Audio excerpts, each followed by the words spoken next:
बात करें ट्रांजिस्टर की तो कंटिन्यू है ना, कंटिन्यू कर रहे हैं कि टॉपिक क्या है, संधि ट्रांजिस्टर और उसकी कार्यविधि। ठीक है, तो ट्रांजिस्टर होता क्या है? ट्रांजिस्टर, देखो ये जो ट्रांजिस्टर है दो शब्दों से मिलकर बना हुआ है, ट्रांस और रजिस्टर। ठीक है, ट्रांस मतलब अगर वर्ड हम जोड़ दें तो ट्रांस से ट्रांसफार्मर को जोड़ सकते हैं, और रजिस्टर मतलब होता है प्रतिरोध। ठीक है, तो दोनों को जोड़ दो, ट्रांसफार्मर और प्रतिरोध दोनों की कंडीशंस को मिला के बनाया जाता है ट्रांजिस्टर। ठीक है, ये ट्रांजिस्टर एक टाइप का समझो कि प्रतिरोध ही होता है। ठीक है, और जिसको हम अपने हिसाब से सेट किए रहते हैं कि इसका प्रतिरोध भाई इतना ही होना चाहिए। जहाँ पे हमको कम प्रतिरोध वाली जगहों पे यूज करना होता है वहाँ पे हम ट्रांजिस्टर का उपयोग कर देते हैं। तो याद रखना ट्रांजिस्टर दो शब्दों से मिलकर बना हुआ, ट्रांस और स्टर। ठीक है, और ये दोनों शब्द क्या होते हैं? ट्रांसफार्मर और रजिस्टर से मिलके बने होते हैं। क्लियर है? अब कह रहा है कि भाई ये जो ट्रांजिस्टर होता है पी और तथा एन प्रकार के अर्धचालकों से बनी एक ऐसी युक्ति होती है जो ट्रायोड वाल्व को हटा दिया जाता है और उसके स्थान पे इसको प्रयोग किया जाता है। किसको हटा के? Triode valve. देखो होता क्या है कि पहले की जो डिवाइसेस बनती थी, टीवी वगैरह जो भी चीज़ें बनती थी वो बहुत बड़ी बड़ी बनती थी, और आज के टाइम में हम हर डिवाइस को क्या करते हैं? छोटी कर दी हैं। तो जो ट्रायोड वाल्व होता है ये बहुत बड़ा होता था। ठीक है, आई बात समझ में? और उसका काम भी आज के जो हम ट्रांजिस्टर यूज करते हैं उससे थोड़ा कम था। थोड़ा क्या कम? बहुत ज़्यादा कम था। तो उसको रिप्लेस करके हम इसका अपने का जो भी ये ट्रांजिस्टर हम बनाए इसका उपयोग करते हैं। पहले टीवी देखे होंगे, उस टीवी में क्या होता था? इतना बड़ा आगे स्क्रीन है, इतना बड़ा पीछे होता था और पीछे कुछ लगा होता था। ठीक है, तो यहाँ पे लगा होता था वाल्व, ट्रायोड वाल्व। पता है इसके बीच में कई जगह पे यूज होता था। तो अब हमारी टीवी कैसी आती है? इतनी पतली सी होती है, और जब पतली सी होगी तो पहले बड़े बड़े वाल्व लगे होते थे, अब उसको रिप्लेस करके हमने क्या कर दिया? छोटा छोटा ये जैसे समझो कि ट्रांजिस्टर लगा दिए, छोटा छोटा रेजिस्टेंस लगा दिए। ठीक है, पहले और अब में चेंज ये आया कि जो बड़ी डिवाइसेस थी उनको हम क्या कर दिए? छोटा कर दिए।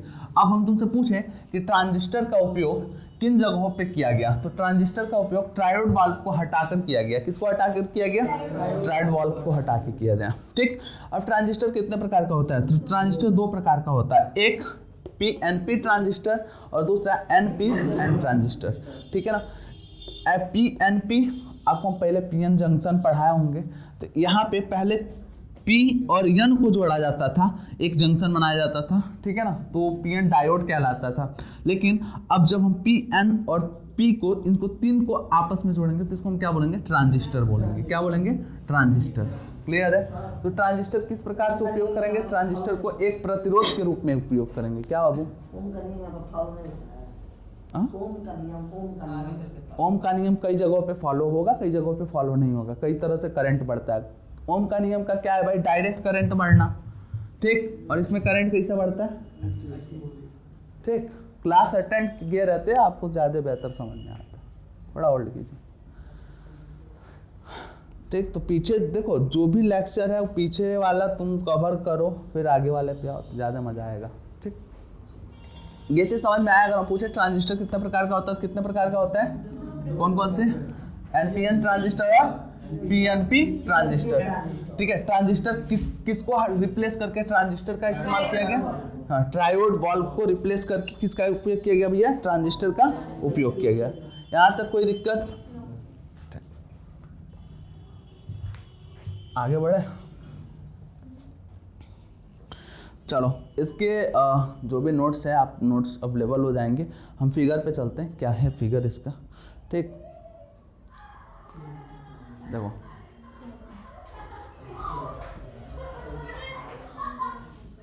देखो पीएनपी ट्रांजिस्टर, पीएनपी ट्रांजिस्टर होता क्या है?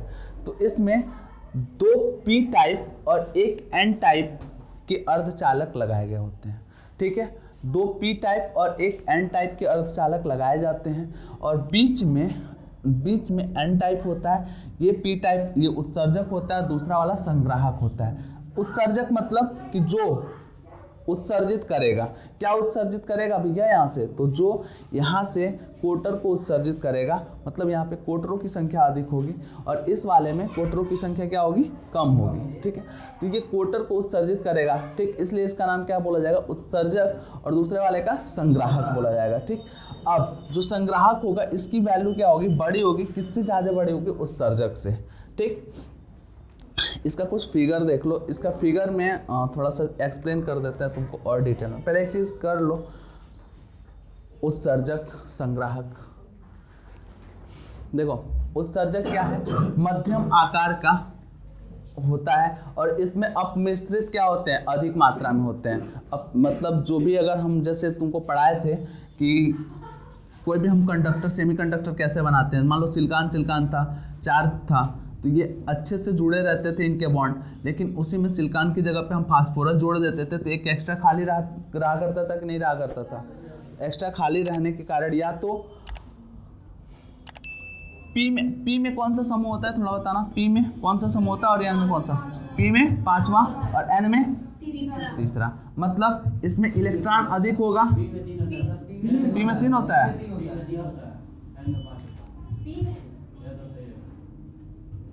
इसमें क्या होगा बाबू, इसमें जगह खाली होगा और इसमें मुक्त इलेक्ट्रॉनों की संख्या अधिक होगी। पी आंसर दे रहा है, हाँ पी में 3 और एन में 5। चेक कर लिया करो यार। ठीक, तो एक बात बताओ, हम बात क्या कर रहे हैं, ऐसे बना था अपना डायोड पी एंड पी, तो पी में किस चीज की संख्या अधिक होगी, कोटर की संख्या अधिक हुई। कोटर मतलब खाली स्थान, ठीक, होल।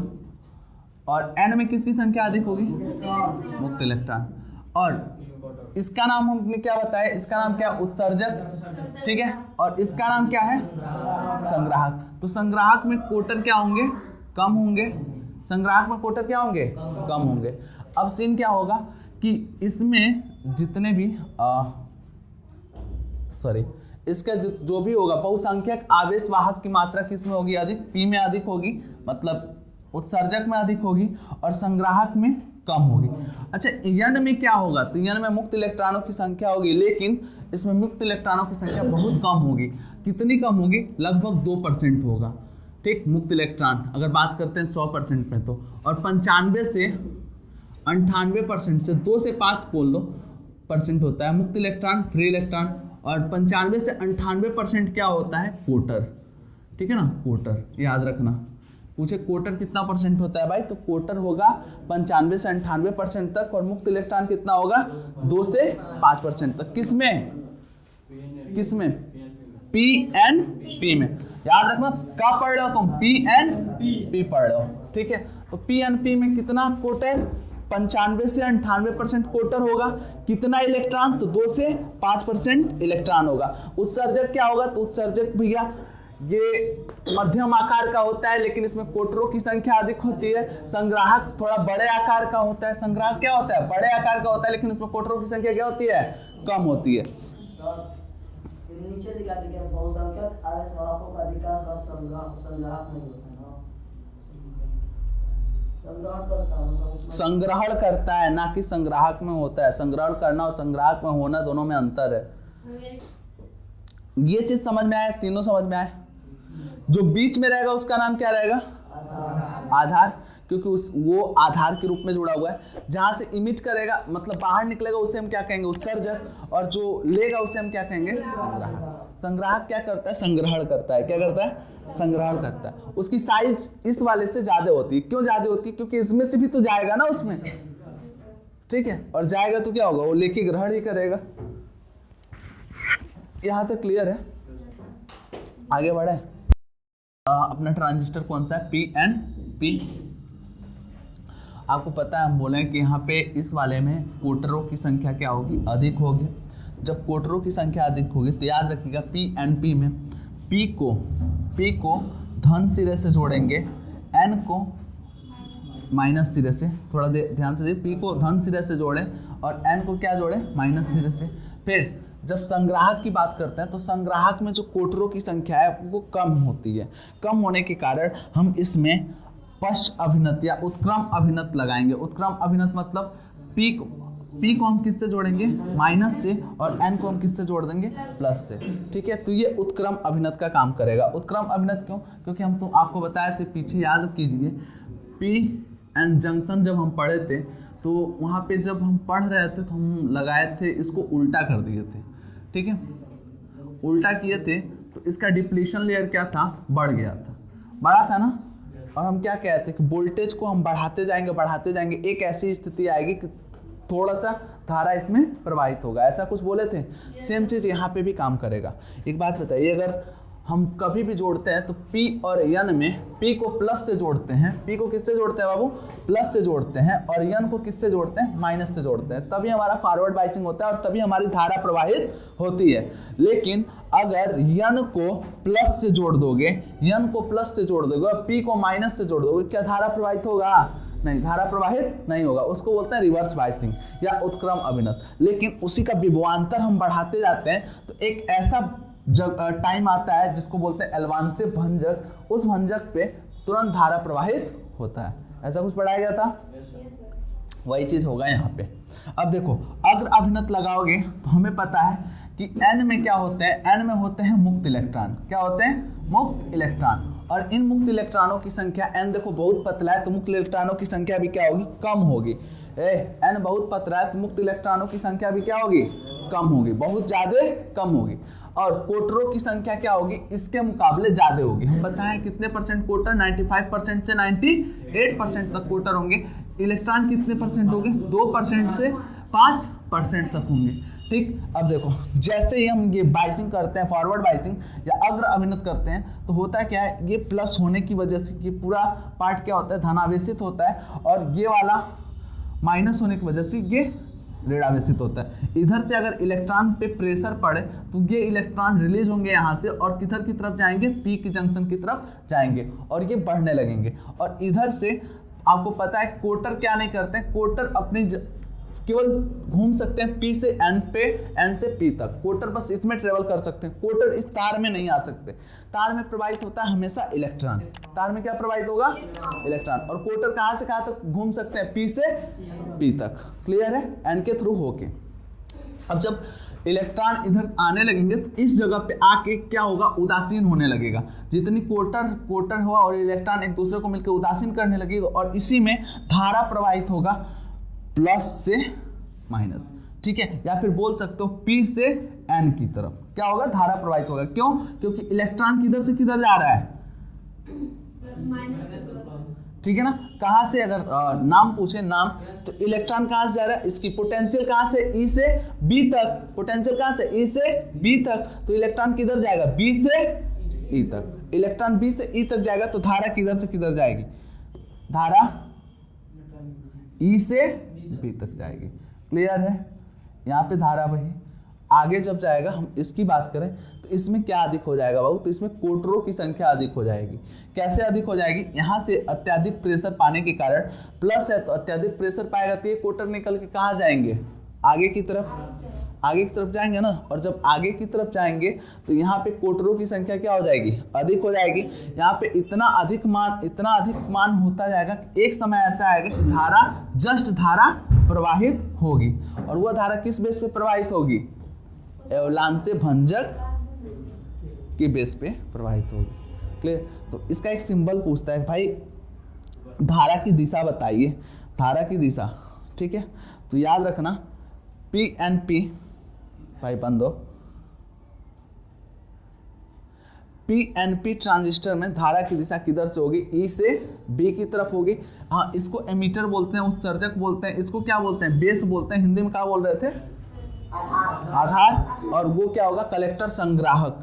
ठीक है, और धारा की दिशा किधर से किधर होगी, E से E B। ठीक है, तो यहाँ से धारा ऐसे आ रही है, और इसकी धारा कैसे बह रही थी, इसमें धारा कैसे बह रही थी, और यह धारा कब बहेगी,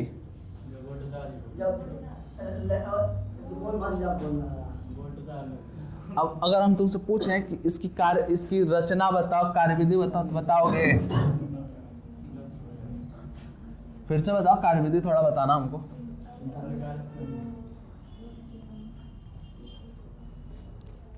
कार्यविधि क्या जाएगा, कि सर पी एन पी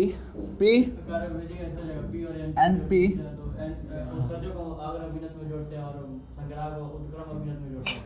जब उत्सर्जक अग्र अभिनत में जोड़ते हैं तो उसके कोटर संग्राहक की ओर मूव करते हैं, जिससे यहाँ पे आधार में 2% कोटर उदासीन हो जाते हैं। वहाँ से बिंदु बी से आईवी धारा प्रवाहित होती है तथा उसमें संग्राहक में जो इलेक्ट्रॉन कोटर होते हैं उसमें इलेक्ट्रॉन कोटर की कमी होती है, जो -4 से लेकर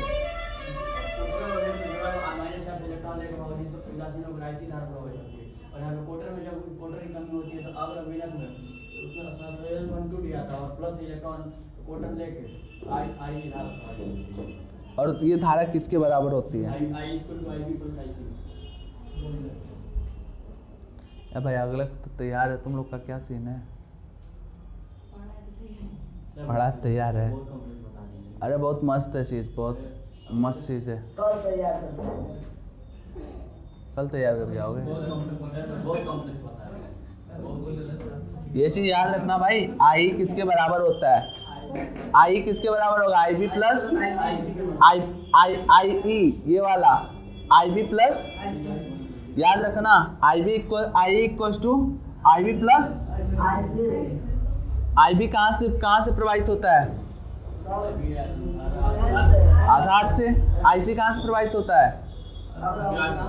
संग्राहक से।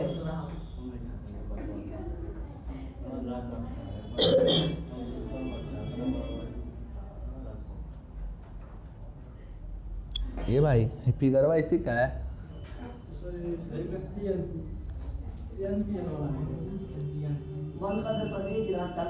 क्या चालू रहना दो।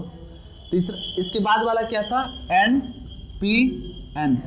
अच्छा एन पी एन ये क्या होता है भाई? तो ये भी एक ट्रांजिस्टर का दूसरा प्रकार है। और इसमें क्या सीन होने वाला है कि इसमें किस चीज़ की संख्या अधिक होगी? मुक्त इलेक्ट्रॉनों की संख्या अधिक होगी और कोटरों की संख्या क्या होगी? इसमें कम होगी। मुक्त इलेक्ट्रॉनों की संख्या कितनी % होगी? 95 से 98। और मुक्त इलेक्ट्रॉनों की संख्या कितनी होगी? 2 से 5। ठीक है। इसमें किसको अग्र अभिनत जोड़ा जाएगा, किसको पश्चात अभिनत जोड़ा जाएगा? तो उल्टा। हाँ, उत्सर्जक को एन को किससे जोड़ा जाएगा और पी को किससे जोड़ा जाएगा? तो हम NPN जो डायोड पढ़े थे तो पी को हम किससे जोड़ रहे थे? प्लस से। और एन को किससे जोड़ रहे थे? पी को प्लस से, एन को माइनस से जोड़ते थे ना, तभी इसमें क्या होता था? धारा प्रवाहित होता था। जब जोड़ेंगे तो क्या होगा? इलेक्ट्रॉन किधर से किधर मूव करेंगे? इलेक्ट्रॉन किधर से किधर मूव करेंगे? ई से बी की तरफ। और ये कोटर कहीं मूव नहीं करेंगे, कोटर उदासीन होने लगेंगे। ठीक है ना। तो कोटर कहीं मूव नहीं करेंगे। जब इलेक्ट्रॉन इधर मूव करना स्टार्ट करेगा तो कोटर उदासीन होने लगेंगे और उस समय कुछ इलेक्ट्रॉन जो बचेंगे वो किधर की तरफ निकल जाएंगे? आगे संग्राहक की तरफ निकल जाएंगे। अच्छा संग्राहक की तरफ निकलेंगे तो क्या होगा थोड़ा बताना।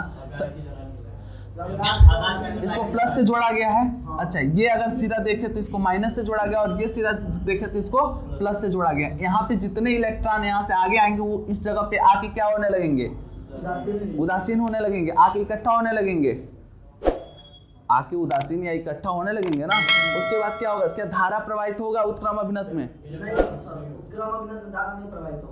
काहे नहीं प्रवाहित होगा बाबू?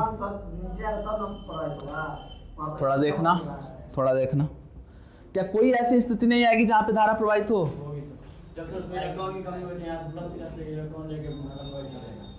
बताना हमको। देखो थोड़ा छोटा हो जाओ यार।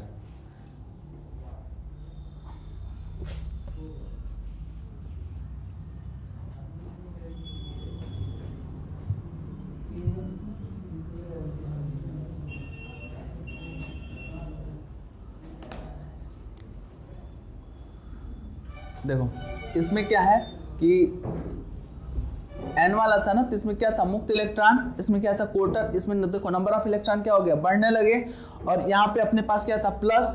तो इस जगह पे सभी इलेक्ट्रॉन आके क्या होने लगेंगे? उदासीन होने लगेंगे। और एक बात बताओ, जब इलेक्ट्रॉन ऐसे प्रवाहित होगा तो क्या इसमें धारा प्रवाहित नहीं होगा? इस वाले में इस वाले में धारा प्रवाहित होगा अग्र अभिनत पे जुड़ा हुआ है, ये प्लस है ये माइनस है, धारा प्रवाहित होगा। और कौन सी धारा किसके बराबर होगी? I इक्वल्स टू, सेम कहानी इसमें भी लिख देना, परसेंटेज चेंज कर देना, बता देना कि उस जगह पे क्या होंगे, इकट्ठा होने लगेंगे, यहाँ पे बंद क्या होगा, टूटेगा, तो ये एक लूप बन जाएगा, इस लूप में धारा प्रवाहित होने लगे, नहीं होगी?